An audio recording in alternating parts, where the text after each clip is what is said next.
वसई विरारमध्ये भाजपाचा झंझावात सुरू झालेला आहे।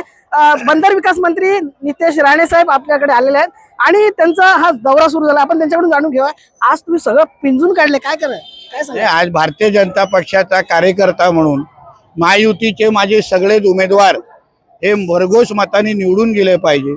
वसई विरारच्या महापालिकेच्या त्या महापौरच्या खुर्चीवर आयलं महादेवालाच महापौर बसला पाहिजे, यासाठी मी सगळीकडे प्रत्येकाला आमच्या राजन नाईक जे आमदार आहेत त्यांच्या सोबत आम्ही सगळीकडे जाऊन अशी विनंतीने आवाहन करतोय। मला सांगा, ठाकरे जे आहेत मुलाखत करतायत परंतु प्रचाराला अजून बाहेर पडले नाहीत, तर ते त्यांचा प्रश्न आहे ना, कारण का ते जेवढे प्रचाराला येणार नाहीत आमच्याकडे बरं आहे, त्यांनी थोबाड उघडलं तर आमचंच मतदान वाढणार आहे। तुम्हाला काय वाटतं ते हरलेत का?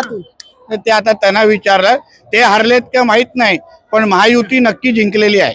मला सांगा, या ठिकाणी राज ठाकरेंनी म्हटलंय की दोन जातींना समोर आणून ही निवडणूक लढवली जाते। आम्ही कुठल्याही जातीला आणत नाही। आमच्या हिंदू राष्ट्रामध्ये आम्ही हिंदूंचं हित बघणार, हिंदूंच्या बाजूने बोलणार। जी भूमिका आदरणीय हिंदू हृदय सम्राट बाळासाहेब ठाकरेंची होती तीच आमची आहे। आम्ही काय वेगळं नाही बोलत आहे। पण आताचे हे जे दोन्ही ठाकरे हे जिहाद्यांची भाषा जास्त बोलतायत।